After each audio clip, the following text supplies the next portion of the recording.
خانم زلزله خوجاєва از زمان مرگ دخترش سیاره زویروی 36 ساله در 7 ماه گذشته در اینجا خاموش و ساکت نشسته است. گفته می شود مرگ دخترش سیاره توسط خانواده‌اش رخ داده است. انا گفت که شو قپیدم امیتا شو امیتا قپیدکم دیگه نموندکم که ایسوسو بجنبم انا یا دیگه زدن همین کشتنشمون که ما محنت بسیاری بد که خانواده شوهر سیاره اتهامات مطرح شده علیه خود را رد میکند. خوشتامنی سیاره از صحبت نزد دوربین خودداری کرد، اما اظهار داشت که کلینش به اجازه شوهر به روسیه رفته و این حالت باعث شده است که پسرش آمده دوباره ازدواج کند. جهانگیر رحیموف همسر سیاره گفت که زنش را طلاق داده است و اتهامات مربوط به لط و کوب خانواده‌اش را رد کرد.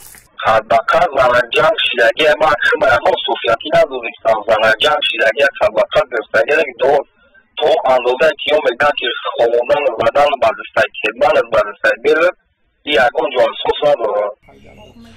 سیاره و جهانگیر با هم دارای 4 فرزند بودند که بزرگترین آنها 17 ساله و خردترین آنها 8 ساله بود. یکی از این فرزندان سیاره در لط و کوبی مادرش بیبی و عمکش را گناهکار می‌داند. فیروت کرد چکنا برومه که مامان برومد گو بیوه چومه که نگفتی جا خونه تنید گو ماد جونگیر از زن دادن گو برا گفته ایجا باقی زیادشی داره بعد زاد یک کوی که داره مامان همون سرش قپی جان که گفته که خودی همون گو لکومه در رسیه بدم نگاه که عبدی نمخشونی چی نمیگم گفت بعد دمی مادم برومدن همه کسه زدنش.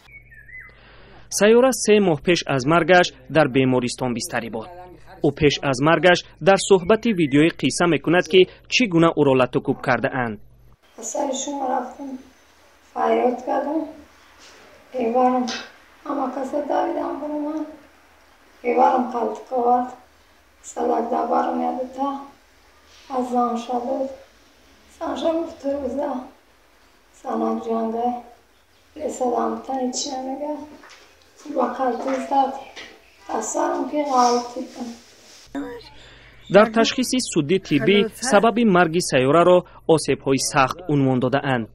پس از مرگ سیاره پرونده باز شده جیانشاه رحیموف در اساس یافته‌های تحقیقات دستگیر شده است. اما خانواده سیاره ادعا می‌کند که از روز اول در این پرونده خنک نظری دیده می‌شود.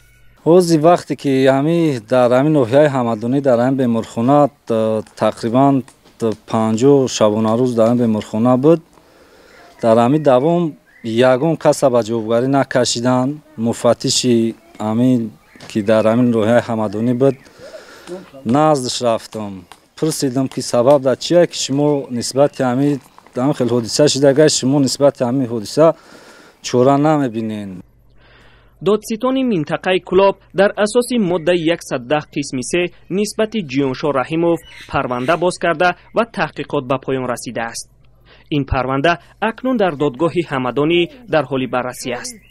از دو طرف یکی خود را بیگناه، طرف دیگر باشد بازداشت پررأی گناهکاران را می‌خواهد. چون این حادثه ها بار اول نیست که کلین ها از لط و کوب یا ظلم خوشتامن ها کشته میشوند. خانواده سیاره هم همه این را از بی‌معرفتی و ناشدی سواد پوره میدانند.